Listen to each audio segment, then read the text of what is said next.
Mindenkinek jó estét kívánok! Ma a legutolsó óra, ebben a felállásban vagy leülésben, ezentúl már nem is leszünk mi együtt, azt úgy tessék tudomásul venni, de az nem nagy baj, mert maguk azért iratkoztak be az egyetemre, hogy egyszer végezzék el, és ez hozzá tartozik, és hát ha legutolsó óra, akkor egy kicsit azzal kell, hogy foglalkozzunk, hogy mit tanultunk mi eddig, és milyen tanulságai vannak ennek, de nem azt fogjuk összefoglalni, hanem itt már annyiszor szó esett erről, hogy a szimpatikus ember és viselkedés tudomány, hogy most egy kicsit erről kell többet is mondani, és hát emlékeznek rá, hogy eddig mi már beszéltünk, itt már volt olyan, hogy szemiotika, hogy nyelvészet, hogy irodalom, hogy zene, művészet, arról kevesebb, de aztán volt olyan, hogy valami kicsi idegtudomány, biológia, etológia, genetika, mindenféle volt, ami teljesen normális, mert mondtam maguknak, hogy a világ egyben van. Csak a mi tudományaink vannak szanaszét. Egy dologról még nem nagyon volt szó, ami pedig nagyon szükséges, ez pedig a tudományelmélet, illetve tudományfilozófia, és ma ilyesmivel is fogunk foglalkozni az elején, és akkor jobban meg fogjuk érteni, hogy miért is olyan fontos ez a szimpatikus ember és viselkedéstudomány nekünk ma, és azon belül a szimbólumoknak a jelentősége is jobban fog látszani. Na most az elménk és a tudományok. Az elménkről itt már érdekes dolgok derültek ki eddig, és azt láttuk, hogy ez egy olyan furcsa dolog, mert van, amikor az elménk az hihetetlen dolgokra képes, és máskor viszont egészen elcsodálkozunk a másik értelemben, hogy mi mindenre tud képes lenni, igaz?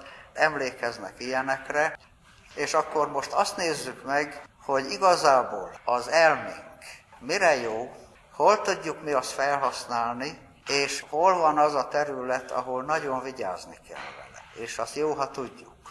Kezdjük azzal, hogy az élettelen világ természettudománya. Ez egy olyan terület, aminek az elménk nagyon örül, mert ez egy teljesen nekivaló terület.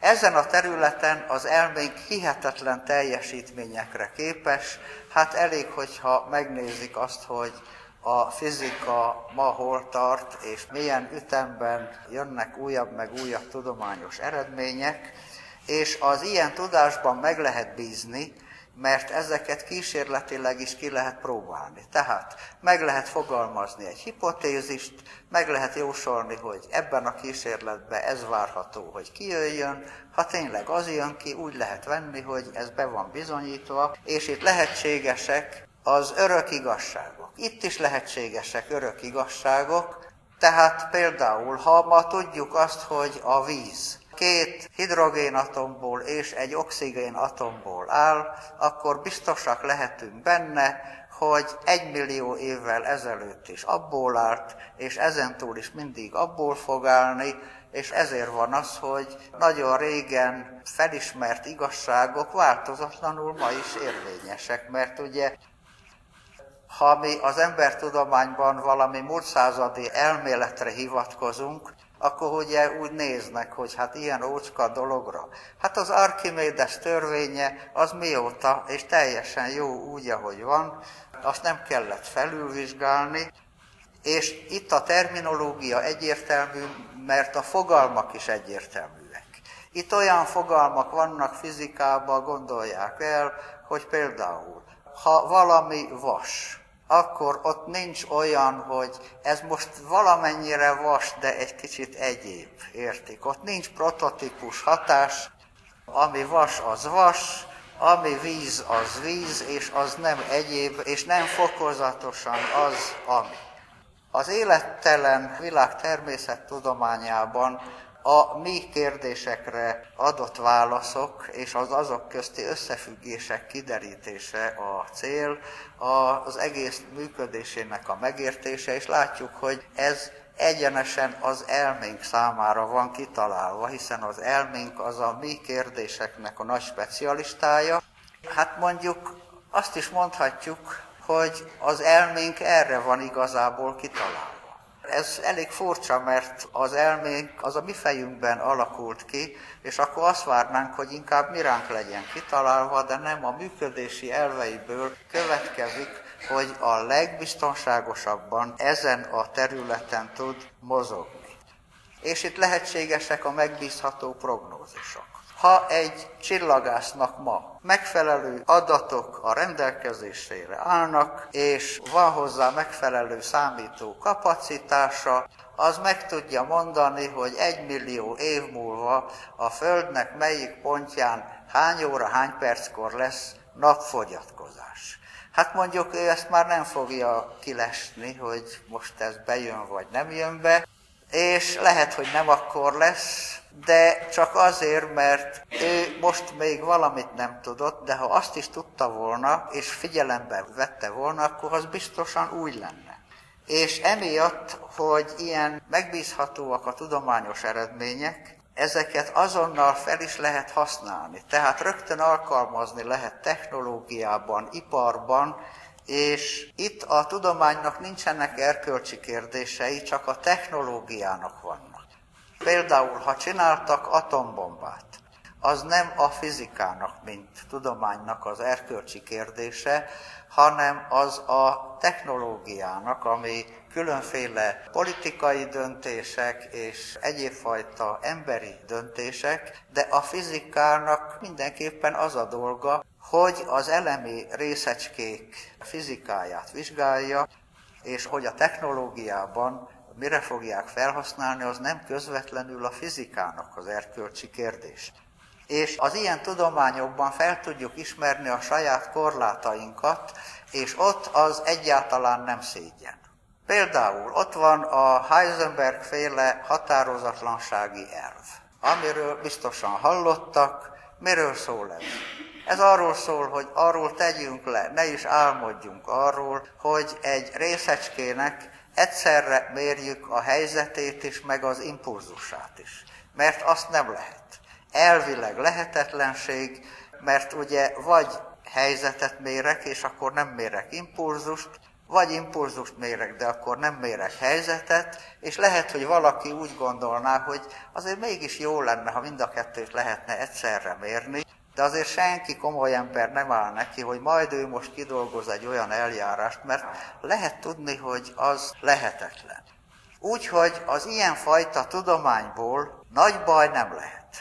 A technológiai kérdés az más. Mert vannak helyzetek, amikor ám nagyon meg kell azt gondolni, hogy ha mi valamit meg tudunk csinálni, akkor muszáj-e azt megcsinálni. Tovább, hogy szabad-e azt megcsinálni, ezek már nagy etikai kérdések lehetnek, de nem a tudománynak a kérdései. Na most az élővilág természettudománya. Hát ez már egy kicsit más. Mégpedig azért, mert az élő rendszerek autopoétikus, azaz önteremtő rendszerek, ez az autopoézis elmélete, ez egy gyönyörű, szép biológiai elmélet. Humberto Maturana és Francisco Varela ennek a kidolgozói, chileiek. Hát Varela szegény már meghalt. Vareláról már beszéltem én egyszer maguknak, amikor mondtam, hogy a nyugati elmefilozófia és a tibeti buddhizmus tapasztalatait milyen érdekesen kapcsolta ő össze. Miről szól ez az autopoézis? Az, hogy ezek önteremtő rendszerek. Hogy itt az önmagával való azonosság nem olyan, mint a fizikai rendszerekben. A fizikai rendszerekben, hát mit mondjak, ott van valahol egy nagy vasdarab, és hogyha azt valaki onnan el nem mozdítja, az 100 év múlva, 1000 év múlva, az még mindig ott lehet, és ugyanaz. Na most az élő rendszerekben ott az van, hogy ma van olyan faj, hogy veréb. És 100 évvel ezelőtt is volt olyan faj, hogy veréb, de az akkori verebek közül ma már egy se él, értik, azok már rég elpusztultak, de ez akkor is ugyanaz a faj.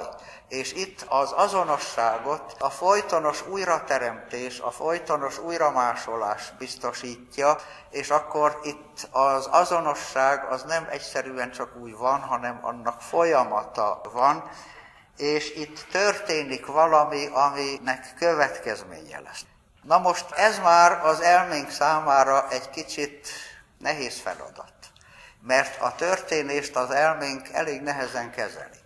Azt lehet modellezni, hogy volt egy korábbi állapot, ami hogy nézett ki, lett egy későbbi, de hogy az elménk a saját működése szerint megszervezve a történést rendesen tudja kezelni, az nehezebb. A fizikai rendszerekben ilyenfajta ott nincs, mert ugye itt az időnek is más szerepe van. A fizikában is van idő. De a fizikában az idő az olyan, hogy az egy bizonyos állapotnak egy jellemzője, és ugye a mozgáshoz van kapcsolva, de tessék megfigyelni, hogy a fizikus, amikor azt akarja mondani, hogy valami mozog, akkor is sokkal szívesebben mondja úgy, hogy mozgásban van. Hogy az akkor nem egy történés, hanem egy állapota neki, mert az elménk azt tudja igazán kezelni, ami állapot és ami történés, ott már gondol. És a biológiai rendszerekben van olyan, ami kiszámíthatatlan, mert véletlenszerűen történik. Senki nem tudhatja megjósolni, hogy hol, mikor lesz egy olyan véletlen mutáció, ami esetleg egy új fajképződést fog aztán elindítani, mert ez véletlenszerűen történik, és a véletleneknek ebből a kiszámíthatatlan sokaságából áll elő az élő világnak ez a hihetetlen nagy változatossága. És éppen ezért itt nem lehetséges a biztos prognózis. Ha nekünk ma minden adatunk meg lenne arra, hogy 10 millió évvel ezelőtt a Földnek a teljes élővilága, és abban minden benne lenne, és óriási számítókapacitásunk lenne, akkor is nem lehetne belőle azt megjósolni, hogy 2 millió évvel később milyen lesz a Földnek az élővilága. Mert az a véletlen ezt lehetetlenné teszi. Ezen kívül az élőlények nagy rendszerekbe szerveződnek, és a nagy rendszereknek olyan jellemzőik lesznek, amiket muszáj figyelembe venni akkor, amikor az élőrendszereket meg akarjuk érteni, és ez megint elég nehéz helyzetbe hozza sokszor az elménket, mert itt ilyen érdekes dolgok vannak. A tudás nem teljesen megbízható, és nem mindig ellenőrizhető. Ez már olyan, hogy itt már különböző nézetek, különböző felfogások lehetségesek, és a terminusok jelentése sokszor értelmezés kérdése. Hogy mondjam, itt nem csak arról van szó, hogy vannak különböző elméletek, és akkor mindegyik használja ugyanazt a terminust, és nem pont ugyanazt érti rajta. Ennél sokkal érdekesebb dolgok is vannak. Hát van olyan, amikor kategorizációs problémába ütközik bele az elménk, mert amit az imént mondtam, hogy ott még prototípus hatás sincs a fizikába, de az élő rendszerekben még olyan is előfordul, hogy képzeljék el, Angliában él egy sirályfaj, és annak a közvetlen folytatása, mondjam azt, az európai kontinensen, azok is ugyanolyanok, egy kicsit szürkék, ezek párosodni tudnak egymással, ugyanaz a faj, akkor azoknak is vannak keletebbre szomszédaik, és akkor ahogy haladnak kelet felé, mindig a szomszédosok tudnak egymással párosodni, de közben egyre szürkébbek. És megkerülik a Földet ott az északi sarkkör alatt, és visszaérnek a másik oldalról Angliába, és Angliában van olyan, hogy fehér sirály, ami egy faj, és szürke sirály, ami egy másik faj, ezek egymással Angliában nem tudnak párosodni. Világos, hogy az ott már egy másik faj, de folytonosan végig egyetlen fajként viselkednek a szomszédok. Na most láthatják, hogy az elménk ezzel a problémával most mit csináljon, mert ő azt szereti valami vagy az, vagy nem az, és akkor most ez ugyanaz vagy nem ugyanaz.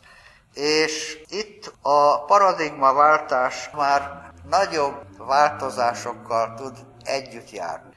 Az élettelen világ tudományában, hát ott nagyon kell keresni, hogy olyan igazi paradigmaváltást találjunk, hogy tudnélik valami egy alapvetően más elméleti keretben rendezni, és mindent másképp értelmezne, mert ott vannak nagy ugrások, de főleg azért, mert feltalálnak valami új kutatási eszközt, ami hozzáférhetővé tesz egy olyan területet, amihez addig nem lehetett, és akkor lesz egy ilyen nagy robbanásszerű valami, de az nem azt jelenti, hogy az alapelveket kellene átrendezni. A biológiában, tehát az élővilág természettudományában ott már nagy átrendeződések lehetségesek, éppen azért, mert ott olyan bizonytalanabb ez a dolog, és éppen ezért lehetséges a tudományos elméletek hozzáigazítása a hatalmi érdekekhez és ideológiákhoz.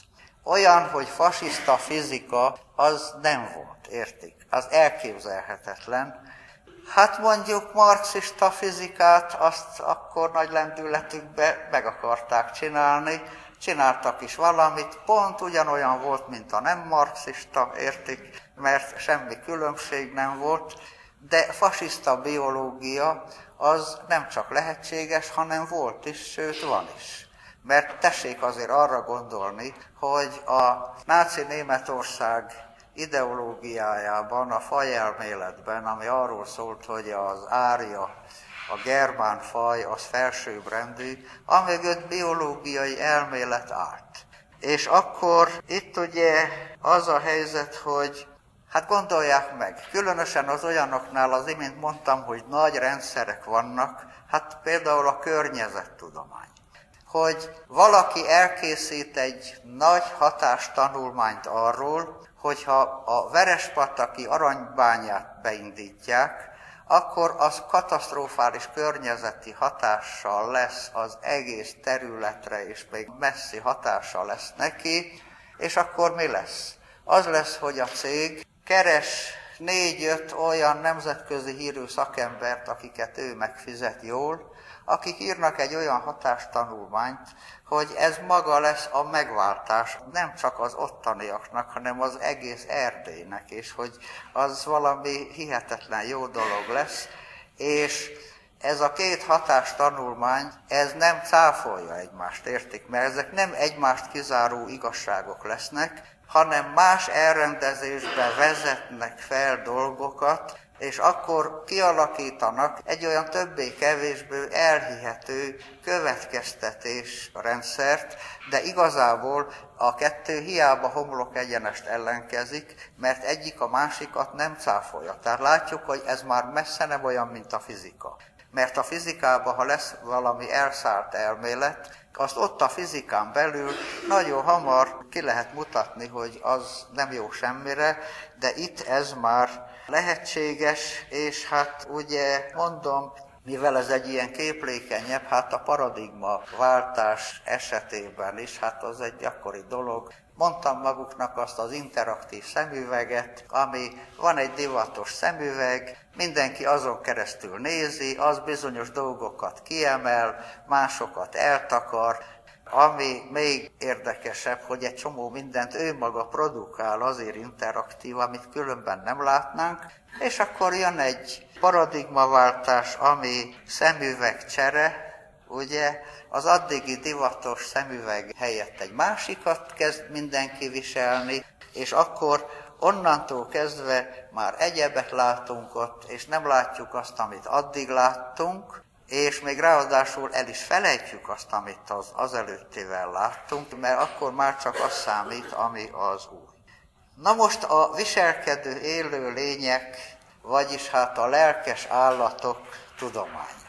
Ez igazából teljesen benne van az előzőben, csak itt most kihagyjuk a növényeket, meg a gombákat, és az állatoknak is inkább a viselkedés rendszerét vesszük most figyelembe, és ez most már az elménk számára legalábbis zavarba ejti. Tudnélik, ezeknek a viselkedő élő lényeknek lelkük van. Ezeknek viselkedésrendszerük van, és itt aktív ágensek vannak, és ezek mindig csinálnak valamit. De méghozzá úgy, hogy ők maguk kezdeményezik ezt a viselkedést, és ha mi erről akarunk beszélni, akkor ezt leginkább igékkel kellene kifejezni. Igen ám, de az elménk az igékkel rendkívül nehezen bánik. Mi a beszédben használunk igéket, de abban a rendszerben, ahogy az elménk működik, a racionális ítéletalkotás meg ilyesmi során, ott az igékkel borzasztóan nehezen bánik, és ezért is van az, hogy mindent főnevesít. Hát mit mondjak? Foglalkozott itt maguk közül valaki számítógépes programozási nyelvekkel? Igen, na jó. Akkor mondják csak, hogy mi van ott az igékkel a számítógépes programozási nyelvekben. Mert az egy digitális, procedurális elvek szerint működő rendszer, és az elménk is ugyanolyan, mi van az igékkel? Hát semmi. Tudnélik, az van, hogy ott van egy néhány olyan, ami igének néz ki, de az nem a változók közt van, hanem a procedúrának, hogy csináld ezt, csináld azt, ezek ilyen utasításszerűek, amit mi igével fejezünk ki. De egyébként, hogyha mondjuk egy olyat kell, hogy hát vegyük azt, hogy a kutya ugat, a karaván halad. És akkor, ha mondjuk ebből egy olyat akarok mondani, hogy ha a karaván halad, akkor a kutya ugat. A kutya ugat, tehát halad a karaván, igaz? De ezeket, mint változókat, hogy fogom én oda beépíteni? Azok ott nem úgy jelennek meg, mintha igék lennének, hanem ugyanolyanok lesznek, mint akármilyen főnév. Tudnék, ha ez van, akkor ez van. De azok nem arról szólnak ott, hogy valami csinál valamit, hanem az, hogy fennáll egy bizonyos tényállás. Tehát mondjuk legfeljebb ilyen formában lehet ezt. És mondom, akkor mi ezeket elkezdjük főnevesíteni, és hogyha egy állat eszik, akkor ebben a tudományban a mi problémánk az lesz, hogy mi az, hogy táplálkozás. És a tudomány a táplálkozásról fog szólni. Hát mi az, hogy táplálkozás? Hát semmi ebbe a formába, érti? Az egy konstrukció. Na most, elkezdjük megalkotni a konstruktumainkat. Azért, mert hogy a főneveket szereti az elménk. És akkor elkezdünk építkezni ezekből, és nem tudom, hogy maguk gondolkoztak-e ezen, én már elég komolyan gondolkoztam azon, hogy vajon vannak-e nekünk egyáltalán igei fogalmai.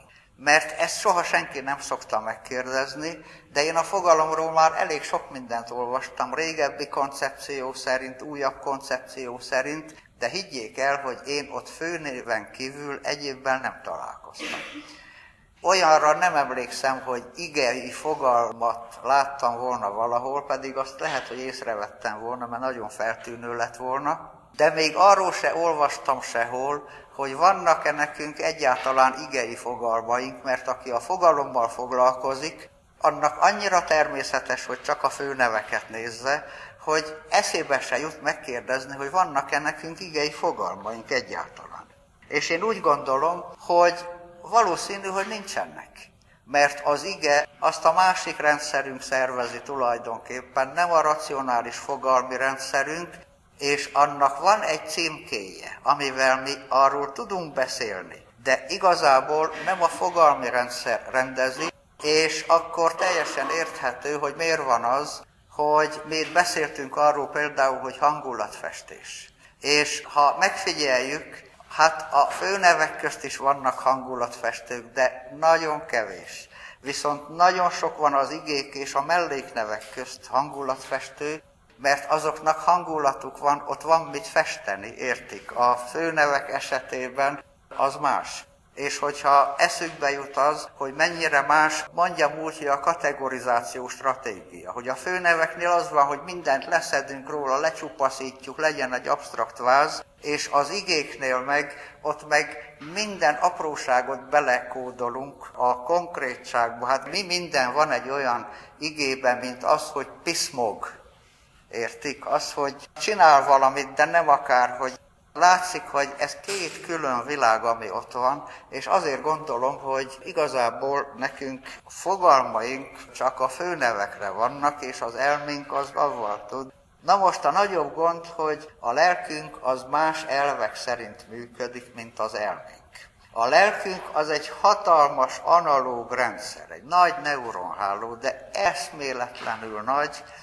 Az azért nem semmi, hogy ez a mai főárambeli embertudomány erről a rendszerünkről nem is tud. Azt se tudja, hogy létezik. Tud onnan valamiről, de igazából nem magáról a rendszerről. És az elménk ehhez képest kicsi és digitális, procedurális elvű. És itt az a nagy gond, hogy ezt a kettőt nem igazán lehet egymásra lefordítani. Mind a két rendszerünk működik, és nagyon működik, de mondom, hogy két különböző elvű. Hát mit mondjak, beszéltünk itt már arról, hogy neuronháló, hogy van egy óriási nagy hálózat, ahol a neuronok közti kapcsolatoknak az intenzitása, egy intenzitás változás, az már a hálónak egy másik állapota, ami ott folytatódik azonnal egy valamilyen fajta viselkedéssel, vagy nem folytatódik, de folytatódhat, és ennek az elve az analóg információ feldolgozás, amiről mondtam, hogy a mennél inkább, annál inkább elv az, ami az egésznek a működését meghatározza. A digitális, procedurális az azért digitális, mert igen-nem kétértékű döntések alapján, és procedurális azért, mert szabályokat alkalmaz, és lehetséges a sok lépés, hogy egyik szabály kimenete, az bemenete egy következő szabálynak, és így tovább. És akkor hát maguk, akik programozási nyelvekkel foglalkoznak, mondják csak meg, hogy néz ki egy számítógépes programozási nyelvben egy olyan reláció, mint az, hogy majdnem olyan, mintha. Értik? Hát itt már feladtuk, igaz? Hát szó sincs róla, ilyen nem lehet. És az analóg rendszerünk, a lelkünk, az rengetegféle hasonló szerkezetű relációval, nagyon változatos relációkkal dolgozik az analógiák kialakításakor, és akkor ezeknek is intenzitásuk van, mert tessék észrevenni azt, hogy az olyan, mintha, ennek intenzitását fejezi ki, az, hogy majdnem olyan, mintha, de van olyan, hogy egy kicsit olyan, mintha, igaz? És az elménk ezzel nem tud mit kezdeni, mert az elménk, ha kap egy ilyen analógiát a másik rendszertől, akkor először is azt mondja, hogy hát most mi az, hogy majdnem olyan? Most olyan vagy nem olyan? Mert az azt érti. Akkor, hát hogyha majdnem olyan, akkor vegyük úgy, hogy olyan. De mi az, hogy mintha? Hát ha mintha, akkor az olyan, mint. Hogyha meg olyan, mint, és már az elménk számára teljesen olyan, mint, akkor ezt úgy lehet venni a kategorizáció elve szerint, hogy ez akkor ugyanaz a kettő, és ami az analóg rendszerbe egy analógia, abból itt azonosítás lesz, és félreérti tulajdonképpen az elménk, és akkor ebből lesz mindenféle strukturális metafora, értik? Ami aztán majd nagyon jól tud elmevírusként is működni, ezt is láttuk, és az elménk, mondom, ezzel ebben a formában nem tud mit kezdeni, és magyarázó modelleket próbál készíteni. Hát nem nagyon próbál, mert azt se tudja, hogy van, ugye, a másik, vagy legalábbis a tudományban, de csak arról is, amit tud. Hogy fog az elménk erről magyarázó modellt készíteni? Ezt a kérdést úgy nem nagyon szokták feltenni, pedig érdemes. Tudnélik, a mi elménk számára az ő működési elvei szerint magyarázó modellnek csak az válik be, amiben elkülönítettük a komponenseket, megállapítottuk a hierarchiákat, hogy melyik komponens minek van alárendelve, megállapítottuk az okokat és okozatokat, hogy egyik komponens az a másikat hogy vezérli, És akkor, ha az elménk a lelkünkre magyarázó modellt akar építeni, akkor mit fog csinálni? Hát meg lehet azt csinálni, értik? De az a modell, az nem ennek lesz a modellje, hanem minek? Annak, hogy kitalálunk egy olyan fiktív működő rendszert, ami digitális, procedurális elvek szerint működik, ami az elme elvei szerint van megszerkesztve, és ami képes arra, amire az analóg rendszer. Hát mondjuk az nagyon nagy túlzás, hogy képes, mert arra biztos nem képes, de ha már úgy közelíti, és azt fogjuk mondani, hogy ez a rendszer így működik. De a működés az arra van leírva, amit mi kitaláltunk, amit mi konstruáltunk meg. Az nem arról szól, mert ott mindenféle szabályok lesznek, meg procedúrák, és a lelkünk az meg úgy működik, analóg neuronháló, ahol nincsenek szabályok, nincsenek procedúrák, már olyasmiről beszélünk rögtön, ami a mi konstruktumunkban van, és akkor ezt azonosnak fogjuk venni a modellált rendszerrel. Hát erre egy nagyon jó példa a Chomsky-féle generatív elmélet. Hát ugye a beszéd az egy érdekes dolog, mert a beszédnek elég nagy részét a neuronháló elv szervezi. Az látszik, ott sok minden volt, amikor az emberi nyelv szimbolikus feléről beszéltünk, és ott egy csomó ilyen analógiás dolog, meg minden, azok mutatják, hogy sok mindent azt szervez, de vannak benne procedúrák is, és azt még majd ezután kell kideríteni, hogy ez a kettő hogy tud olyan jól együttműködni a beszédben, azért is olyan érdekes a nyelv. És akkor Chomsky felépít egy hatalmas nagy rendszert a digitális procedurális elvek szerint, és utána azt mondja, hogy ez, amit ő leírt, ez az a rendszer, ami a mi fejünkben ott van, és mi avval beszélünk. Hát megőrülnénk, ha avval kéne beszélni, értik? Az képtelenség lenne, hogy mi avval beszéljünk. Hát, hogy jobban értsék, hát egy kicsit hasonlít ahhoz, csak szintaxisban sokkal bonyolultabb, mint amilyen szabályokat írtunk mi le első éven a fonológiából. De ott emlékeznek rá, hogy én a legelején megmondtam, hogy még csak véletlenül se higgyen valaki, hogy mi azokkal a szabályokkal beszélünk. Mert ott mi egy modelljét készítettük el a beszéd produktumában, vagyis a kész beszédműben ténylegesen megfigyelhető összefüggéseknek. Azt meg tudtok csinálni egy ilyen procedurális dologgal, de az nem a lelkünk működéséről szólt biztosan. És akkor ugye emiatt a terminológia itt már konvencionális. Mert miről szólnak a mi terminusaink? Annak az általunk kitalált valaminek a komponenseiről, amit mi azért találtunk ki, hogy valamiről tudjunk magyarázó modellt csinálni. És ez azért konvencionális, mert ez igazából elmefantomokról szól, értik? És akkor, hát mit mondjak? Itt most már filológusnak lenni kinkeserves dolog, értik? Különösen vizsgaidőszakban. Mert mit kell tudni?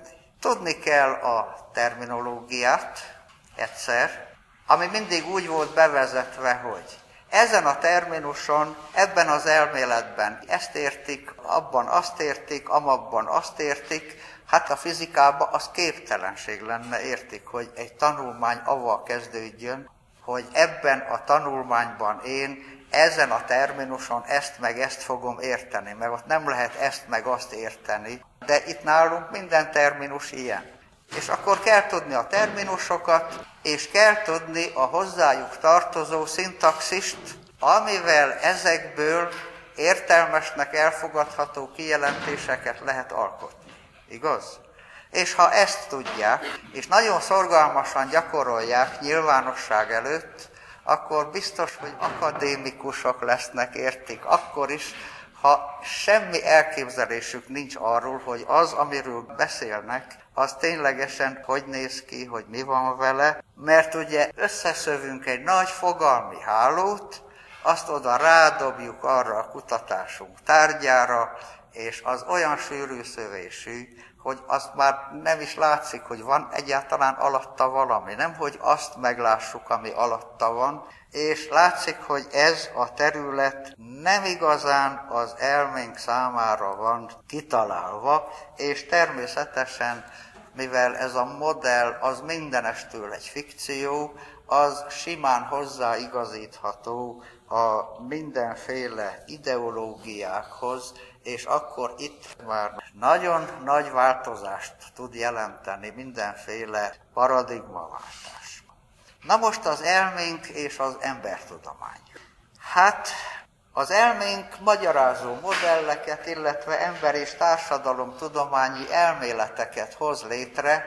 Ezek általában elég furcsák szoktak lenni, de ezek nem attól olyan furcsák, hogy az elménk az racionális, és akkor egy olyan rendszert akar leírni, ahol azért nem minden racionális.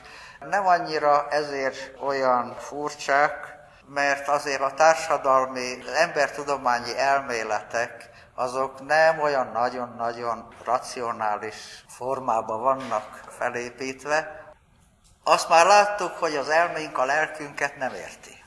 Itt a nagy ambíció a természettudományos pontosságú leírás. Emlékeznek rá, Chomsky sokszor elmondta, hogy az a nyelvészet, amit ő művel, az exakt természettudomány. És a pszichológiában is ez a nagy ambíció, hogy mindent mérjünk meg, matematikai modellekkel, korrelációkat, stb. És hát az ember arra gondolna, hogy ez azért van így, mert a humántudományok úgy irigykednek a természettudósokra, hogy azok milyen látványos eredményeket tudnak, de nem csak ennyi, hanem ennek is strukturális oka van, hogy az elménk az olyan rendszerekben érzi magát biztonságban. Tehát ahol ezeket lehet működtetni, és a történetiséghez ahhoz nincsen sok érzéke. Ez az embertudomány, ez tud arról, hogy van tudománytörténet. Azt is tudja, ha jól meggondolja, hogy az egész tudomány igazából a múló igazságoknak a területe.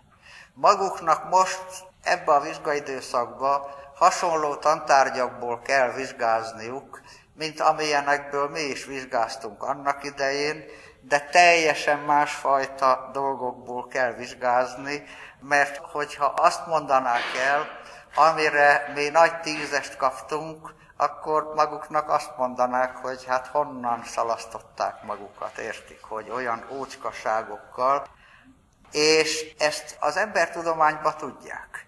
De az a helyzet, hogy amikor viszont én egy embertudományi modellben dolgozom, akkor úgy veszem, mintha ez olyan lenne, mint a fizika, ami ugye hát az időtlenség területe, és a tudománynak van története, de itt most ennek a modellnek, amiben én vagyok, ennek nincsen története, nem is lesz neki története, én itt most az örök igazságaimat mondom el, és az elménk figyelme az meg kategórikus, és nem látja azt, ami nem fér az elméletbe. Erre mi már eddig több példát láttunk, és akkor, hogyha lesz egy racionális magyarázat valamire, akkor azt mindjárt véglegesként kezeli az elménk, és rögtön alkalmazni is akarja társadalomtechnológiaként.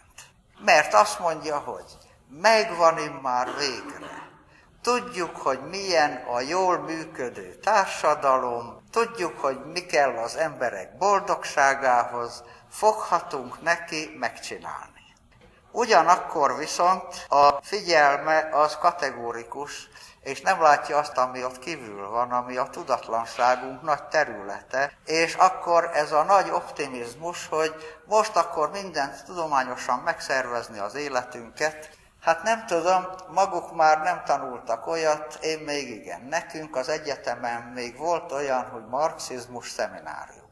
És hát nem volt felesleges, mert milyen jó, mert most tudok onnan hozni egy példát.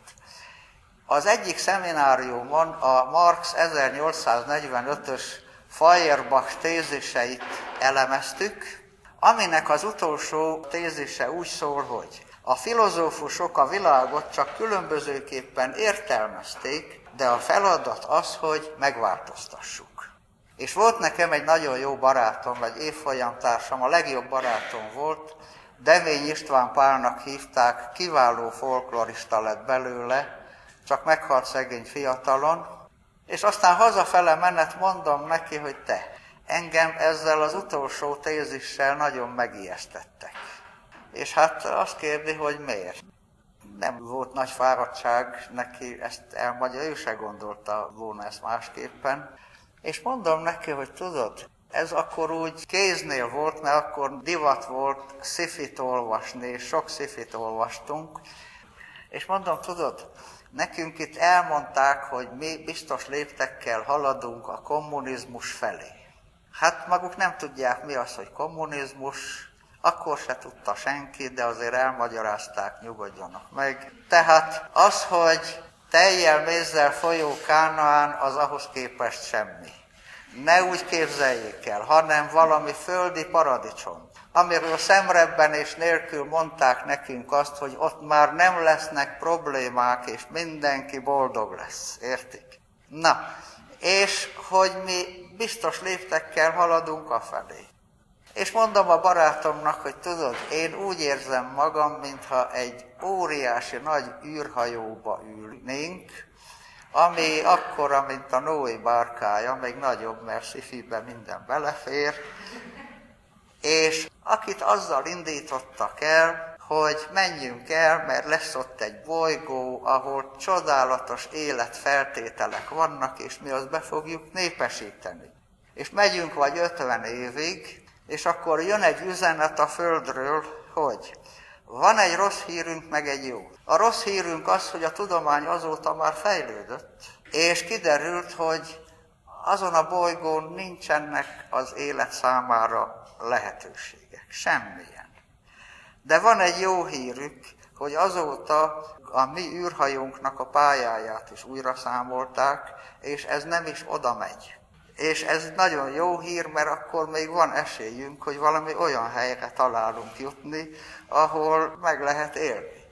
Na hát mondom, hogy amikor a tudomány egy bizonyos állása szerint, ami biztos, hogy 50 év múlva már nem olyan lesz, mi elindulunk valamerre, és akkor mi lesz akkor, ha elérünk valahova, és kiderül, hogy rossz felé jöttünk. És onnan már vissza se lehet fordulni, és akkor itt visszafordíthatatlan változásokat is előidézhetünk. Hát volt már ilyen, hát hogy nagyon nagyot nem mondjak, ami bajnak elég nagy, de hát mondjuk mégis. Az, hogy annak idején, amikor francia forradalom, jakobinus diktatúra, amikor úgy nagyon elszabadult az eszük, és akkor ugye, ahogy mondtam, hogy az eszünk az mindent uniformizálni akar, és azt mondták, micsoda hülyeség az, hogy ennyiféleképpen beszélnek franciául. Ott van az Ile-de-France nyelvváltozat, beszélje mindenki az Ile-de-France változatot, mennyivel leegyszerűsödik a kommunikáció, a levelezés, nem lesznek nyelvi problémák egy országon belül, és erre ráhajtottak rendesen, és kipusztították a francia dialektusokat. És ma már sajnálják a franciák, hogy mindenkinek vannak dialektusaik, csak nekik nincsenek, de azt már nem lehet visszacsinálni, értik? És akkor itt összekapcsolódik az embertudomány és a társadalom technológia, mert az elménk ezt rögtön alkalmazni akarja, és további nagy gond, hogy a fizikai rendszerek működése alapján az elménk nagyon hisz abban, hogy mennél nagyobb és komplexebb egy rendszer vagy egy hálózat, annál stabilabb és megbízható. Mert ugye annak akkor nagyon sok kapcsolata van, az nagyon le van horgonyozva, tartja egyik a másikat. A jó példa az olyan rendszer szokott lenni, mint az internet. Mert ha van egy kicsi hálózat, és ott kiesik egy szerver, akkor az ott nagy bajt okoz, mert minden kapcsolat, ami azon a szerveren keresztül kellett volna, az leáll, De ha van egy akkora hálózat, mint az internet, akkor ha valahol egy szerver kiesik, az a hálózatnak meg se kottyan, attól még nyugodtan lehet internetezni. Egyedül abban az esetben van gond, ha nekem pont arról az egy szerverről kellene valami, akkor kiírja, hogy időleges üzemzavar, jöjjek vissza később, de egyébként a rendszer az működik. És az elménk az ilyenfajta fizikai rendszerekben bírja a legjobban elképzelni a nagy rendszerek működését is, és akkor nagy globális rendszereket akar kiépíteni, ami úgy az egész világot fogja át. Például ugye hát a piac, ami egy nagy globális rendszer ma már, de azért például az Európai Unió, az is, hát mondjuk az nem az egész világot, de ott is látszik, hogy már az nagyobb annál, mint amit még jól lehet kezelni. És hát a piacnak érdeke is, hogy erről szóljon az elmélet, és hogyha az elmélet az könnyen hozzáigazítható a piaci érdekekhez, akkor természetes, hogy erről fog szólni az elmélet is. Igen ám, de emberi rendszerekben megvalósítva ez egy egyensúlytól távoli állapot.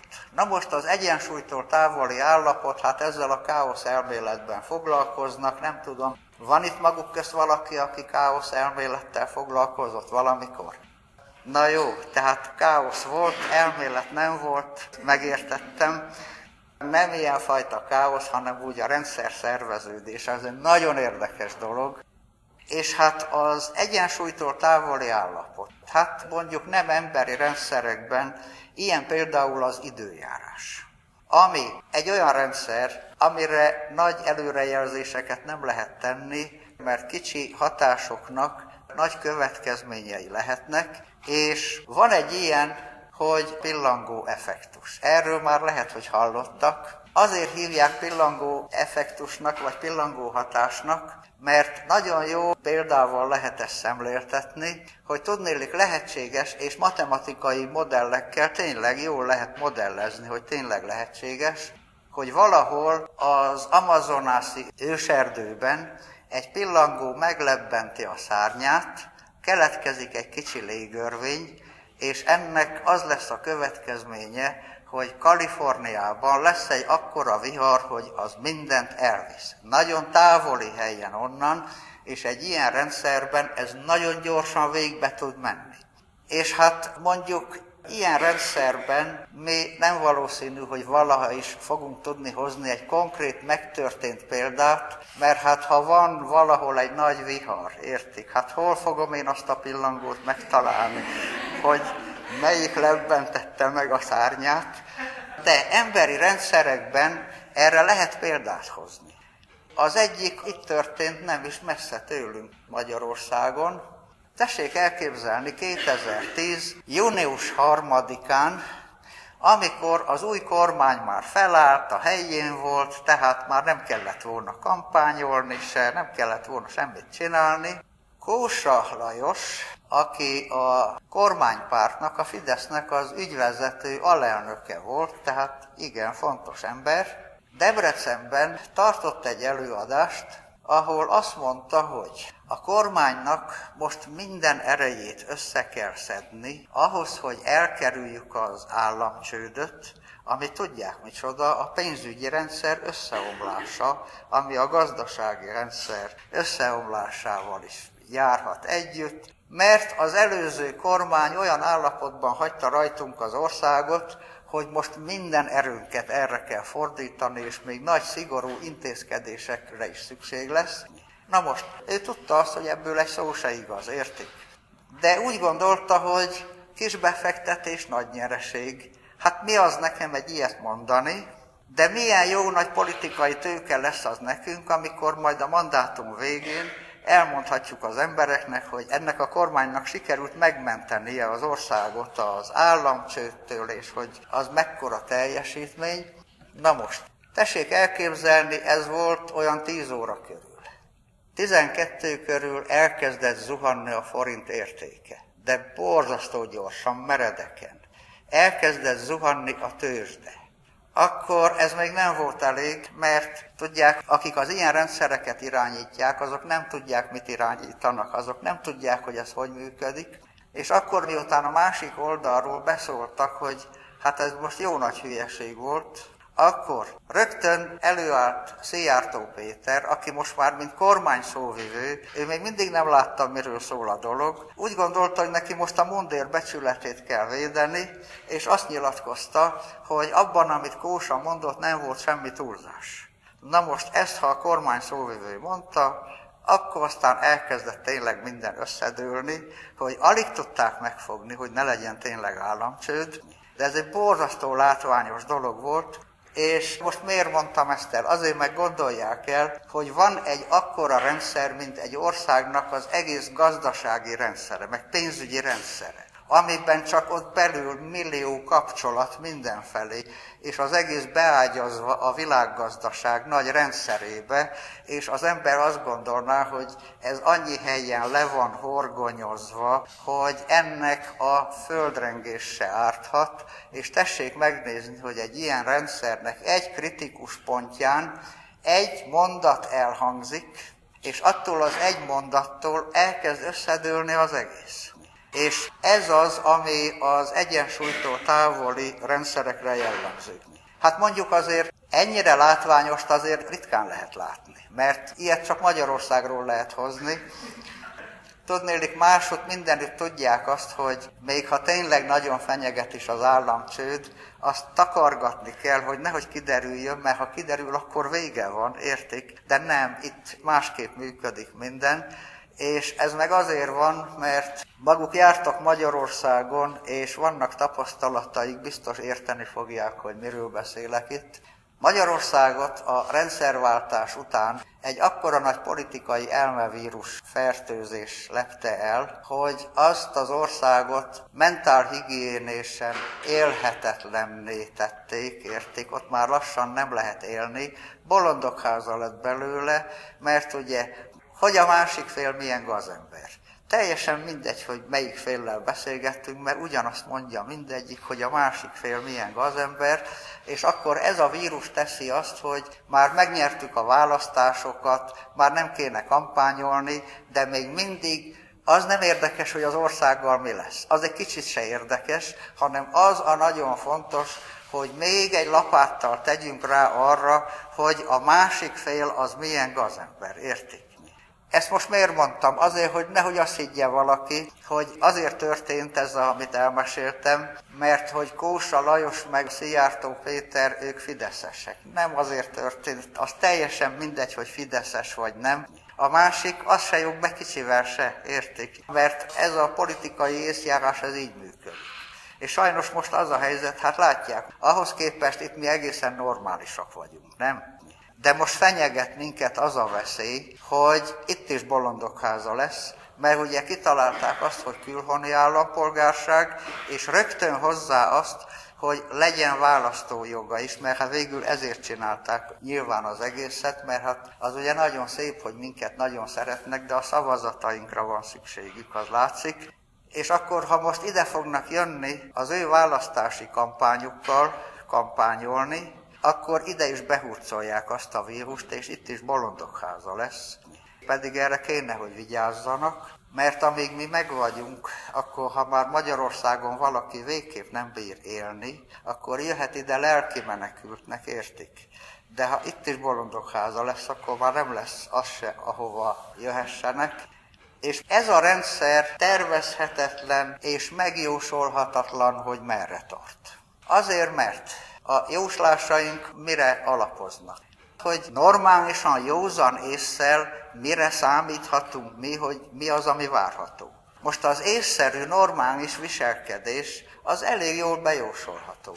De a hülyeség kiszámíthatatlan, érték. Azt nem lehet tudni, hogy hol, mikor, ki fog valami nagy hülyeséget csinálni, és akkor látszik, hogy akkor nem lehet tudni, hogy ez merre felé tart. És tervezhetetlen. Mert lehet tervezni. Hát egyfolytában tervezik. De mi van? Hát itt jól meg volt tervezve. 2008-ban úgy nézett ki, hogy itt Romániában most már a gazdaság úgy elindult, úgy menni fog.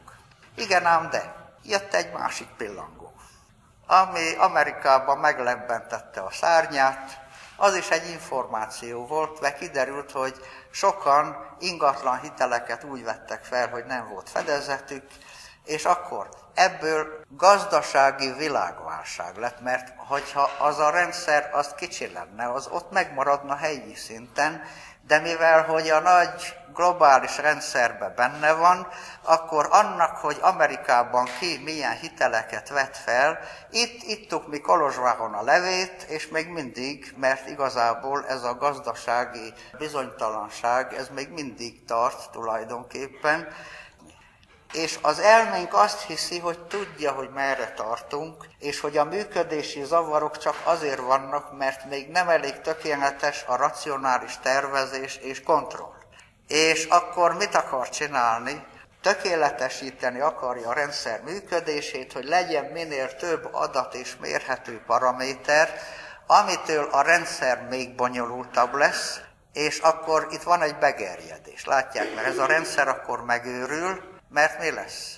Az, hogy ha még bonyolultabb a rendszer, akkor az még inkább egyensúlytól távoli helyzet, még nagyobb a valószínűsége, hogy jön a pillangó, értik?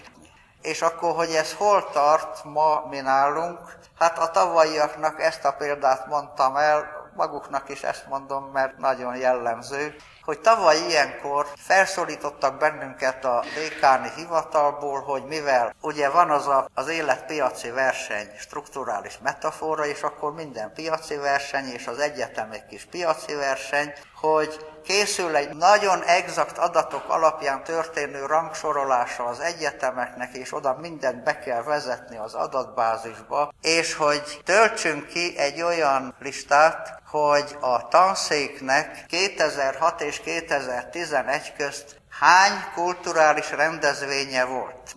Az, hogy mi, az nem érdekes, mert csak szám érdekes. Ilyenek, hogy könyvbemutató, meg hasonló. Na most, az hol biztos, hogy ebbe az országban nincs olyan tanszék, ahol ezekről nyilvántartást vezettek volna, mert az nem olyan, és hiába mondtam, hogy nem tudjuk. Mert azt mondták, hogy azt nem lehet oda beírni, mert csak egy számot fogad el a rendszer, tehát egy számot kell beírni. És akkor hát mit csinált a jó nép?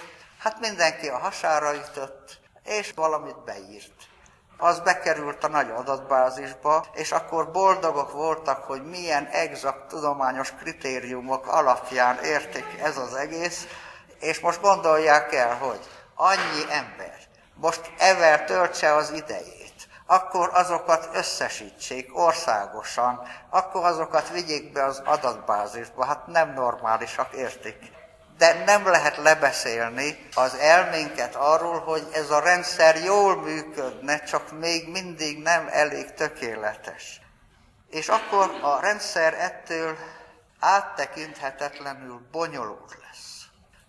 És akkor most az a nagy kérdés, hogy most merre is tartunk tulajdonképpen. Hát van egy jó hírem. Az, hogy nem lehet tudni.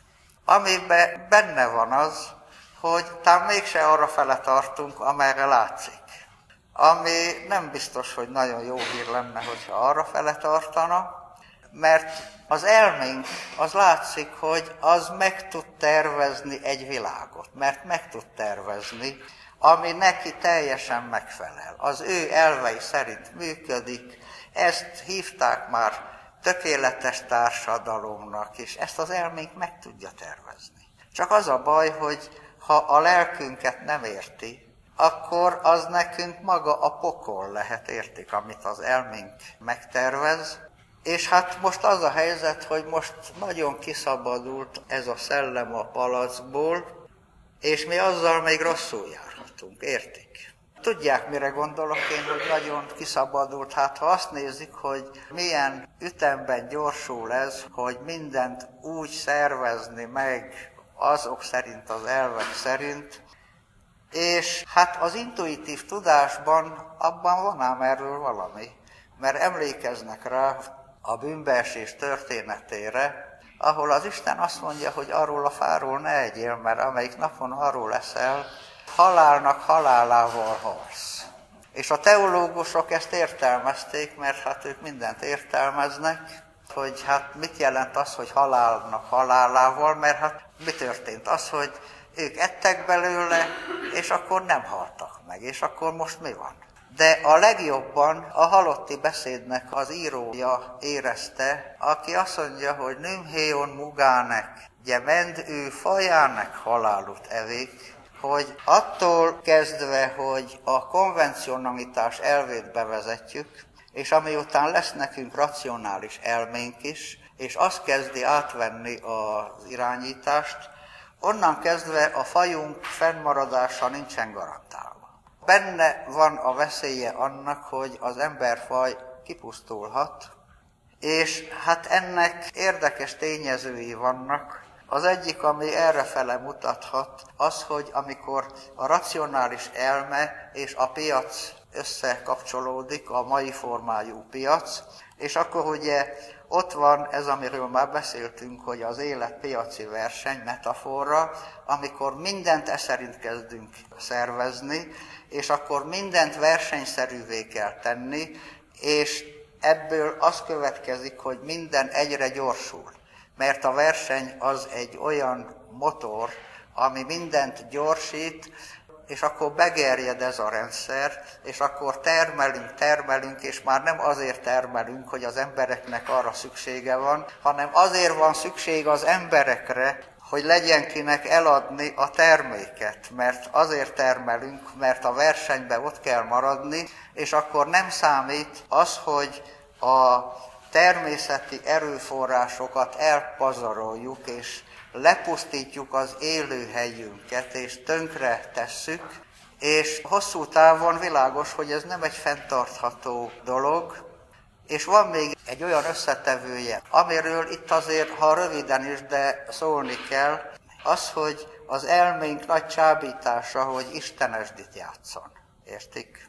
Hát mondjuk az ott volt már valahol abban, amit mutattam a Berzsenyit, hogy az ész az Isten, mely minket vezet, de most mit értek azon, hogy istenesdit játszani, hogy nem is csak ilyen elszállt fantaszták körében, hanem komolyan vehető tudósoktól is lehet olyat hallani, hogy ha már itt van a mi kezünkben annak a lehetősége, hogy genetikai módosítással egy a mainál tökéletesebb embert állítsunk elő, akkor meg mire való ez a mindenféle etikai kekeckedés, hogy ilyet nem szabad csinálni, amikor a lehetőségeinket tesszük tönkre, és hogy tényleg komolyan vehető tudósok is mondanak ilyet, hát ez azért van így írva, hogy istenesdit játszani, mert 2000-ben éppen Watson, aki Crickkel együtt a genetikai kódnak a szerkezetét leírta, ő tartott egy előadást, ahol ugye a hallgatóság feltette a kérdést, hogy most akkor a tudósok Istent akarnak játszani, és ő azt mondta, hogy hát mégis, ha nem a tudósok, akkor ki játszon Istent?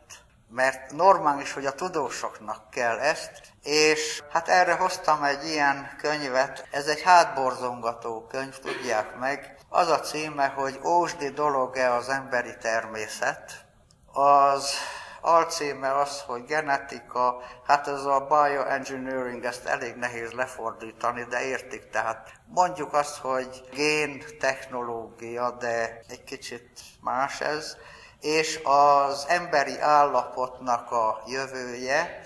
Nem egy összeesküvés elmélet, ezt az MIT Press adta ki, ami ennek a mai embertudományi paradigmának az egyik nagyon fontos tudományos kiadója, és ebben van egy tanulmány, a Langdon Winner írása, aminek az a címe, hogy hiába való az ellenállás, a poszthumán állapot és annak a szorgalmazói, amiben leírja, hogy óriási nagy a kísértés, hogy amikor a tudományt versenynek fogják fel, ahol nagyon számít az, hogy ki csinál először valamit, hogy valaki neki fog ember genetikai anyagát átrendezni, mert a szöveg arról szól, hogy itt van ez az ember, aki majdnem tökéletes. Mégse tud elég tökéletes lenni, mert a racionális döntéseit az érzelmei minduntalan keresztül húzzák, és hogyha lehet csinálni olyan embert, akinek már ne legyenek érzelmei. Tehát egy olyan rendes ciborg értik, ami olyan, és az is megvan, hogy lesz egy ilyen poszthumán ember, de látják, hogy ennek az a célja, hogy a mai emberfajt ki kell pusztítani, mert ez egy sikertelen valami, majd csinálunk mi jobbat. És hát addig, ameddig ez az ósdi fajta még megvan, addig ezek majd rabszolgái lesznek azoknak a felsőbbrendűeknek, és aztán utána az egy teljesen tökéletes dolog lesz. Ez is benne van a pakliban. Erre is számítani kell. Én azért mondok valamit, hogy valami jót is mondjak, mert ez úgy elég ijesztő. Az, hogy az intuitív tudásban ott azért van valami. Mert emlékeznek maguk az életfára, hogy ott van a Peróket kárpitja, ami a viselkedés alaprendszerét takarja, és mondtam maguknak, hogy a Szent Sátorban a Peróket kárpitján 4 kérub őrzi azt a helyet, hogy oda ne lehessen behatolni, és hát reméljük, hogy ezek jól végzik ott a dolgukat, és azt akármennyire meg lehet elméletileg csinálni, a végén mégse lenne az életképes. Annál inkább, mert nem tudják, hogy mit akarnának kikapcsolni, az egy nagy rendszer az egész. Ők az érzelmeket akarják, de a lelkünket kell, de anélkül az nem tudhat megélni, hát fogalmuk sincs, hogy mit akarnak ott leállítani. Úgyhogy mondom, reméljük, hogy ez azért nem közvetlen veszély. Az imént azt mondtam, hogy kiszabadult ez a szellem a palackból, és hát tavaly, amikor erre az előadásra készültem, akkor úgy felfigyeltem erre a kifejezésre, hogy ez így erre a helyzetre nagyon jó, és azt mondtam, hogy nézzek utána, hogy miről is szól ez a dolog. Hát ez egy Grimm mese. Jakob Grimm kiváló nyelvész volt, Wilhelm Grimm az öccse, népmese gyűjtő volt, meg legendákat, és ezek együtt írták a meséiket.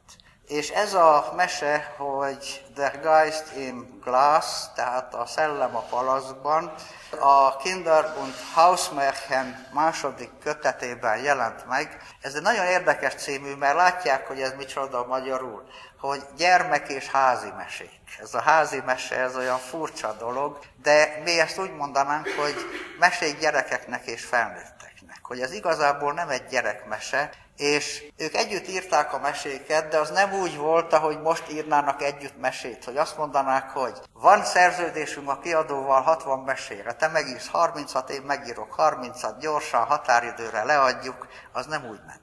Hanem ezek tényleg együtt írták a meséket, mindegyik rendkívül intuitív ember volt, és valahogy úgy történt ez, hogy a titkos tudományoknak a kísérletezése, hogy egymáson tesztelték a szimbólumoknak a szimpatikusságát, és akkor a Grimm mesék azok nagyon szimbolikusak, és van köztük sok, amire azt lehet mondani, hogy az egy nagy kinyilatkoztatás. A lelkünk, amikor kinyilatkoztatja magát. Na most én akkor elolvastam, ez a mese nagyjából arról szól, hogy volt egy szegény favágó, aki összegyűjtött minden pénzt, elküldte a fiát tanítatni. És az iskolába ez a fiú nagyon jó volt, ez a diák. És minden tanára rajongott érte, és lelkesedett, hogy milyen kiváló képességű, de az apjának elfogyott a pénze, és haza kellett vinni a fiát, mert már nem volt miből tanítassa. Látják, ez a mi világunkról szól, mert pont arról van szó, hogy ma már nem biztos, hogy az van az egyetemen, akinek mindenképpen itt kéne lenni. Mert vannak azok, akiknek most itt kellene lenni, de nincsen pénzük, értik, hogy itt legyenek, pedig itt kéne, hogy legyenek. És akkor hát ez a diák hazamegy és kimegy az apjával az erdőre fát vágni, és miközben az apja délben lefekszik, akkor ő elindul sétálni, és egy fa alatt azt hallja, hogy valaki kiabál, hogy engedj ki, és keresi mindenütt, és hát ott a fa gyökerei közt talál egy palackot, és abban ül a szellem. Egy kicsi béka formájú, nagyon rusnya kinézetű, de látják, hogy milyen jó ez szimbolikusan, mert abban, hogy béka formájú, a hidegsége benne van a szellemnek, mert ugye mondunk olyat, hogy hideg a kezed, mint a béka lába, meg tehát az úgy a békához kapcsolódik, és hát engedj ki, hát ő kiengedi, hát miért ne engedje ki, mire az elkezd iszonyatos gyorsasággal nőni, és már akkora, mint egy fél fa, és akkor azt mondja neki, hogy tudod, hogy mi a jutalmad azért, hogy engem kiengedtél? Az, hogy én most ki kell, hogy tekerjem a nyakadat. Ez egy érdekes dolog. És akkor itt válik nagyon fontossá, hogy ez egy diák. Mert az ugye furcsa, egy mese egy diákról szóljon. Diák. Ő egy értelmiségi. Ő a szellem embere, aki tud a szellem nyelvén beszélni. És azt mondja neki, hogy hát ez nem úgy megy, mert erről még más embereket is meg kell előbb kérdezni. Mert miért? Abban a rendszerben, ahol a konvencionális, szociális normarendszer a fontos, akkor ugye ő rögtön a jogra hivatkozik, mert hát ugye most ez jogszerű vagy nem, mert a jog az arról szól, hogy más embereket is meg kell kérdezni. Igen ám, de a szellem azt mondja, hogy más emberek ide, más emberek oda, engem az nem érdekel, mert én vagyok a nagyhatalmú Merkurius, és akkor én avval nem törődök. Na most ez döbbenetes volt. Tavaly, amikor elolvastam ezt a mesét magyarul, gondoltam, hogy azért nézzem én ezt meg németül, mert az a biztos. És nagyon jól tettem, mert képzeljék el, a magyar fordításból egyedül csak a kulcsa hiányzott, az, hogy ich bin der großmächtige Merkurius, hogy én vagyok a nagyhatalmú Merkurius, mert Merkurius az ugye a római mitológiában ő a kereskedők istene, vagyis a piacé, és ugyanakkor a tolvajoké, hát mi korrupciónak mondjuk, és az világos, hogy az nem törődik a jogokkal, értik, mert a piac logikája, meg a korrupció logikája, az a jogokkal nem törődik, és akkor a diák előáll a szellemnek a nagy érvével. Ugyanazzal, amit Dawkins-tól hallottunk, hogy csak azt szabad elhinni és komolyan venni, ami be van bizonyítva, és azt mondja neki, hogy jó, hát akkor én elfogadom, hogy te a nyakamat kitekered, de előbb bizonyíts be, hogy te vagy a szellem. Hogy higgyem el. Hát hogy bizonyítsam be? Hát ha te vagy a szellem, akkor te mindent meg tudhatsz tenni. Ha össze tudsz húzódni olyan kicsire, hogy tudjál bebújni ide a palacba, akkor elhiszem. Hát az gyorsan összehúzódik, bebújik, ő bedugja, és azt mondja, hogy na most már ülhetsz ott ítéletnapig, és akkor most jön egy nagyon nagy dolog, hogy itt már ki lehet vele egyezni. Amiután visszabújt a palacba, mert azt mondja, hogy nem foglak ezentúl bántani, hanem segítségedre leszek, és mindent megadok neked, hogyha kiengedsz, és hát gondolkozik, most mit csináljon, kiengedje, a végén kiengedi. És akkor a szellem ad neki egy rongyot, amivel ha bármi vasat megdörzsöl, akkor az rögtön ezüsté válik, és akkor a diák el tudja végezni a tanulmányait, és a világ legjobb orvosa lesz, egy olyan tudománya lesz, ami az embereknek a javát szolgálja. És egy idő után már a rongyot nem is használja semmire, mert a tudása alapján, a tudománya alapján megél. És akkor most itt van ez a mese. És ha azt nézzük, hogy ez teljesen a mi világunkról szól, és elkezdünk azon gondolkozni, hogy nem csak, hogy a mi világunkról szól, hanem 1815-ben megmondja azt, hogy ma itt nekünk mit kell csinálni, hogy mi a megoldás, hogy ezt a szellemet, ezt valahogy vissza kell ám a palacba bújtatni, és akkor mi elkezdünk gondolkozni azon, hogy ez most hogy lehetséges. Hogy 1815-ben van egy olyan szimbolikus dolog, ami megmutatja, hogy ha ez az eset következik be, akkor mi erre a megoldás. Hát ez lehetséges. Akármennyire furcsa, mégpedig miért? Azért, mert nekünk egy akkora hatalmas nagy rendszerünk van, ami a lelkünk, és az tulajdonképpen mire való? Ő a fajunk fennmaradásának a specialistája. És éjjel-nappal ezen őrködik, ennek a biztosításával foglalkozik, és nagyon érzékeny mindenre, ami új a környezetében. Tehát a környezetnek az állapotát figyeli egyfolytában, és hogy mennyire azt figyeli, hát emlékeznek, amikor mondtam, hogy van egy csomó alanytalan mondatunk, aminek nincs alanya, mert abban a rendszerben ott nincs főnév, és azok mind a környezet állapotáról szólnak, hogy meleg van, hideg van, stb. És mindenre, ami új. Ami régi, az nem nagyon érdekes, mert arról már lehet tudni micsoda, és ez a szellem 1815-ben, ez azért már ott volt, mert hát gondolják el, hogy 1815 az az év, amikor Berzsenyi azt írja, hogy az ész az Isten, mely minket vezet, és ezt jakobinus diktatúra, meg felvilágosodás előzi meg ezt az időszakot, tehát ott már látszott ez a szellem, és akkor mit csinál? Az, hogy az új elemeket ébrenléti állapotban megjegyzi és tárolja. És nem csinál velük semmit ébrenléti állapotban, mert akkor ő nem kezdhet olyan kombinálásokat csinálni, ami nem a tényleges eleven reprezentációk, mert akkor összezavarodna az egész dolog, hanem félreteszi és alvás közben kipróbálja a lehetséges jövőket.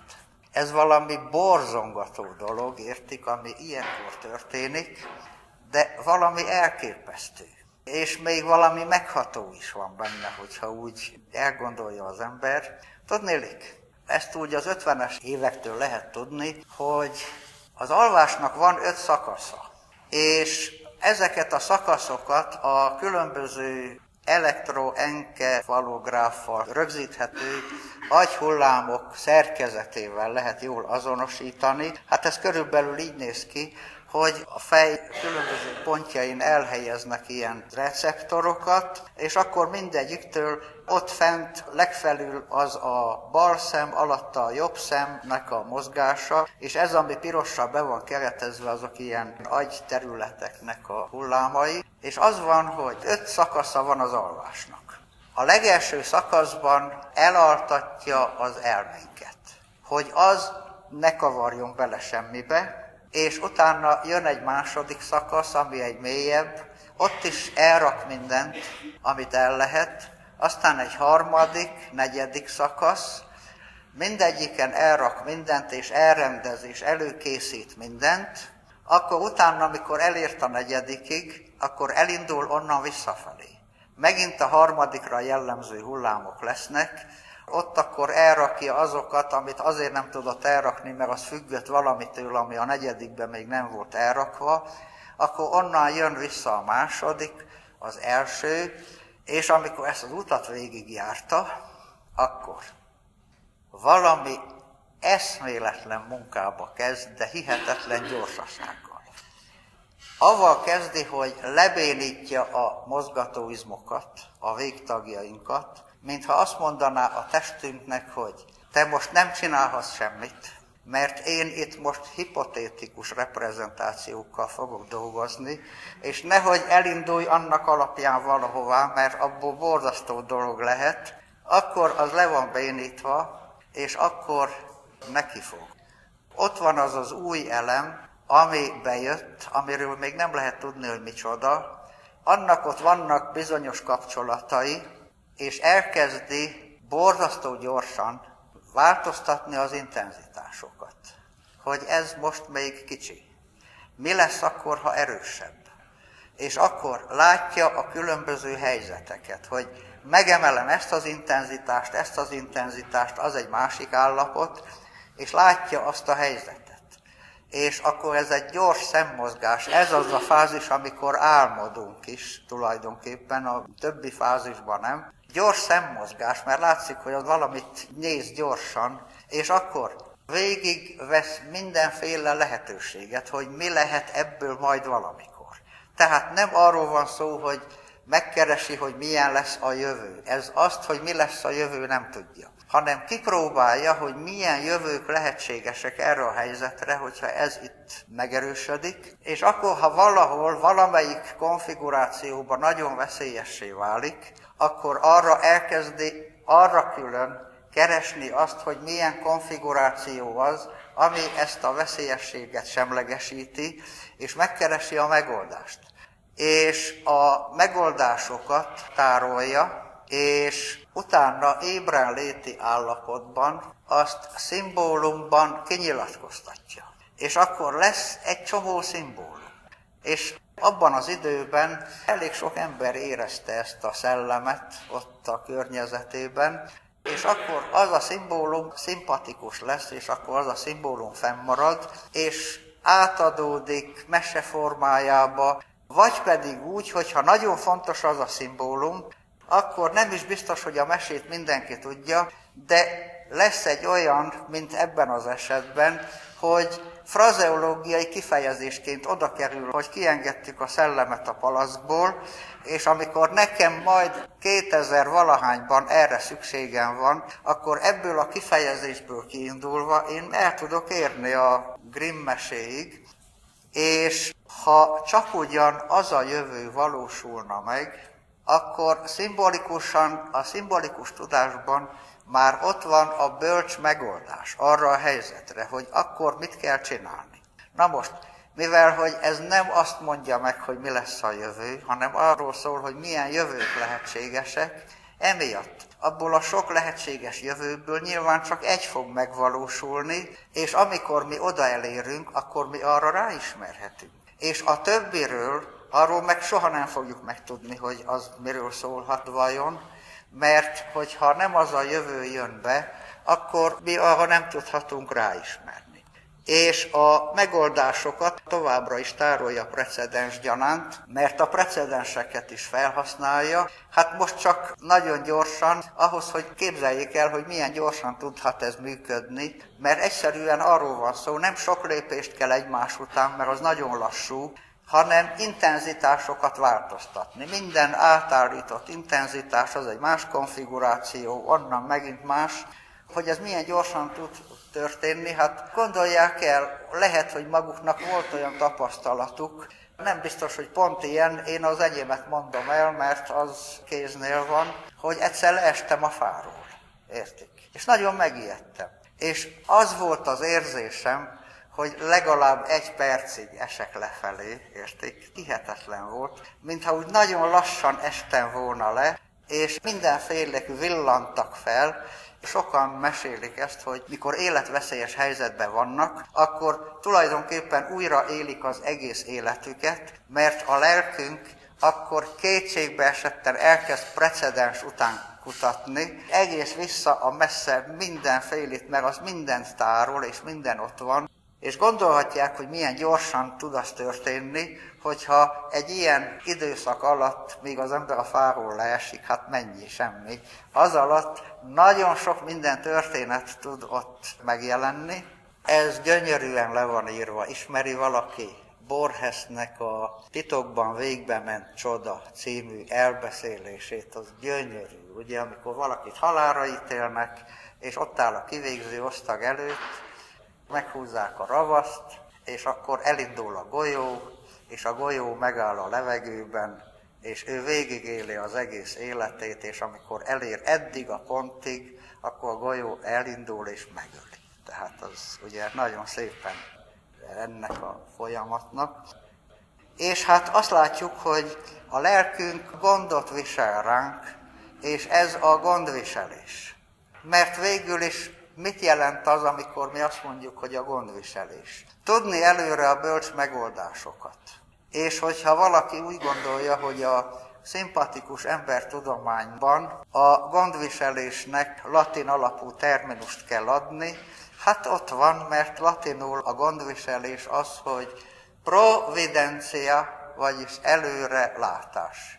Ez a gondviselés, és görögül meg az, hogy pronoia, ami azt jelenti, hogy előre tudás. Tehát az, amit mi gondviselésnek mondunk, És hát ez az egész, hogy a gyors szemmozgásos alvás közben az elménk ezzel foglalkozik, ezt a standard szakirodalomba maguk nem fogják megtalálni, de tessék megnyugodni, mert olyat se találnak, ami ennek, amit én elmondtam, ellent mondana, mert ott leginkább abból áll, hogy találgatják, hogy vajon mivel foglalkozhat az agyunk ilyenkor, és hát vannak elméletek, hogy a fogalmi rendszerünket rendezi, tehát az rendet csinál, meg ilyesmi, de nem a fogalmi rendszerünkkel foglalkozik, hát az elménket azt elaltatja, avval kezdi, avval nem foglalkozik, és különben, hogyha maguknak kutyájuk, macskájuk van, azt is lehet látni, hogy ott is van gyors szemmozgásos, nincs neki fogalmi rendszere, amit rendezgessen, hanem hol van ennek a szakirodalma. Hát azt már láttuk, hogy ennek nagyon érdekes helyeken van ám szakirodalma, ennek a tudománynak. Az egyik az ott van a nyelvünkben, mert most látják, ennek akkor nyelvészeti haszna is van, mert akkor hirtelen megvilágosodik a számunkra, hogy miért van az nem csak a magyar nyelvben, hanem mindenféle nyelvben, hogy az olyasmiről, ami valamilyen jövő irányultságú a viselkedésünkben, mi úgy beszélünk, mint az álmainkról. Hogy a vágyaink az álmaink, meg a reményeinkről, amikor azt mondjuk, hogy te ilyesmiről ne is álmodjál, vagyis hogy ne reméljél ilyesmit, vagy akár még tervezésről is. Például az, hogy ezt a hídat melyik mérnök álmodta meg. És ez az álom, ez mindig, ez nagyon gyakran ott van, mert ez megint egy ilyen szimbolikus poliszémia, mert ez ugye nem nagyon hasonlít a tényleges, amit mi álomnak hívunk, de nem csak itt van szakirodalma, hanem az imént mondtam Borgest, és Borges mindent tudott a lelkünkről, és őt szakirodalomként lehet használni. Van neki egy nagyon jó elbeszélés. Nem tudom, hogy ismerik-e azt, hogy az elágazó ösvények kertje. Arról szól, hogy volt egy kínai, úgy hívták, hogy Cui Pen, aki minden nap kijárt egy kertbe, volt ott egy pavilon, és hol azt mondta, hogy megy, épít egy kertet, hol azt mondta, hogy épít egy labirintust, és aztán meghalt, és nem találtak se kertet, se labirintust, hanem találtak egy nagyon furcsa regényt, ami elképesztően kusza volt, és ellentmondásos, és nem lehetett abba sehogy eligazodni, és találtak egy cetlit, egy ilyen végrendeletszerű dolog volt, és akkor innen úgy folytatódik, hogy természetesen megfogott ez a mondat. Az elágazó ösvények kertjét ráhagyom a különböző jövőkre, nem mindre. Szinte azonnal megértettem. Az elágazó ösvények kertje a kaotikus regény volt. Az a kifejezés, hogy a különböző jövőkre, nem mindre, az időben és nem térben való szerteágazás képét keltette fel bennem. A teljes mű újraolvasása megerősítette ezt a feltevést. Minden regényben, mikor valaki válaszút elé kerül, az egyik utat választja, a többit mellőzi. Cui Pen úgy szólván kibogozhatatlan regényében egyidejűleg az összest választja, ezen a módon különböző jövőket, különböző időket teremt, ezek ismét szaporodnak és szétágaznak. Innen a regény ellentmondásai. Cui Pen művében az összes fejlemény megtörténik, és mindegyik újabb elágazások kiindulópontja. Néha összefutnak ennek a labirintusnak az ösvényei.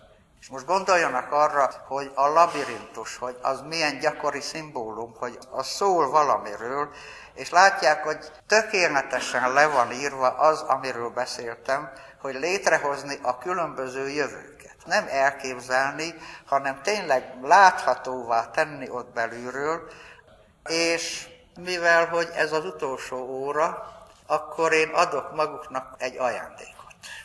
Kapnak tőlem egy Madács-ember tragédiáját, amit még nem olvastak. A szöveget nem kapják, mert az biztos megvan maguknak, ha ne talán nem lenne, akkor a könyvtárba elolvashatják, hanem hát miről szól ez? Ez megint ugyanolyan furcsa dolog, mint a Grimm mese, ami mesének nagyon különös, de ez meg drámának nagyon különös, mert hát szoktak erről mindent mondani, hogy ez igazából filozófia, meg hát miről szól az ember tragédiája? Arról szól, hogy a bűnbeesés után Ádám elalszik, és látja a különböző jövőket. És észrevették, hogy az mind nagyon rossz és nagyon veszélyes. Az emberiségnek a veszélyes helyzeteit látja, ami teljesen normális, mert ami nem veszélyes, avval nem kell foglalkozni. Tehát, hogyha valamire az jön ki, hogy ez most még kicsi, de ha megnő, akkor ez nagyon jó lesz, avval nem kell foglalkozni, nyugodtan, amikor eljön, nagyon jó, hogy az lesz. A rosszal kell foglalkozni, mert az a veszélyes. És akkor hát a nyelvben is így van. Hát a negatív oldal az sokkal jobban ki van dolgozva. Hát gondolják el, hogy H. Németh Gyula írt egy egész kis könyvet arról, hogy az észbeli gyarlóság kifejezései a magyarban, mert annyi van belőle. Miért? Azért, mert a butaság az nem úgy veszélyes, mint a hülyeség, az megint nem úgy veszélyes, mint az őrültség, az nagyon finoman ki kell, hogy legyen dolgozva.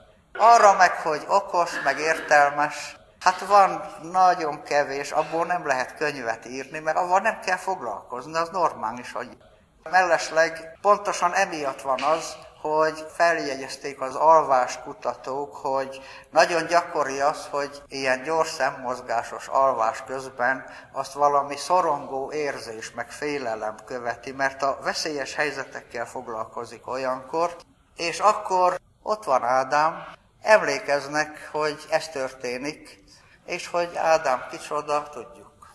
És ott van Lucifer, és Lucifer kicsoda. Na kicsoda. Tavaly már ilyenkor valaki rögtön mondta, hogy a tagadás szelleme, ami jó példa volt arra, hogy na és akkor most avval mit érünk. Mert az miről szól? Hát nem. Ádámnak a neve Ádám. És a nevünk az a lelkünknek a szimbóluma. Ádám, ő az Ádám lelke, ami bennünk az ember, és Lucifer az Ádám elméje, aki a bűnbeeséskor egyszer mindenkorra mellé szegődött Ádámnak, és soha többet el nem marad tőle, nem hagyhatja ott sehol, és rendes elme. Látják, nagyon okos, értéksemleges, tehát nagyon cinikus, és végig a maga cinikus módján kommentál mindent, nagyon okosan. Ha így olvassák el, az fantasztikus az ember tragédiája. Egyetlen egy szín van, ahol Lucifer meg se szólal. Tudják, melyik az? A párizsi szín. És miért nem szólal meg Lucifer a párizsi színben? Azért, mert abban a színben Ádám alszik. És ha alszik, akkor az elméje hogy szólaljon meg? Hát nem szólalhat meg, mert ő ott alszik. Értik? Viszont ott is ott van, és hidegrázósan szimbolikus formában van ott, mert díszletként van ott, mert az előző jelenet a prágai jelenet, ahol Ádám egy tudós, Kepler, és ott van a tudósnak az íróasztala. És amikor átvált a párizsi színre, akkor a tudós íróasztala átváltozik gilotinná. Ez nagyon szimbolikus, látják, hogy a tudós íróasztala az, ami gilotinná változik át, és Lucifer áll mellette, mert ő a bakó, a hóhér. És bizony a párizsi színnek a végén Ádám már odahajtja a fejét, a tudós íróasztalából lett gilotinra, csak éppen felébred, és akkor Lucifer azt mondja, hogy ezúttal a nyakazás elmarad. De azt mondja, hogy ezúttal, és arra érdemes odafigyelni, hogy az még ott lehet, és az ember tragédiája, arra érdemes ám odafigyelni, mert az egy nagy kinyilatkoztatás, azt úgy tessék. Azért olyan borzasztó nehéz bárhova is a drámai irodalomba elhelyezni, mert az igazából másról szól.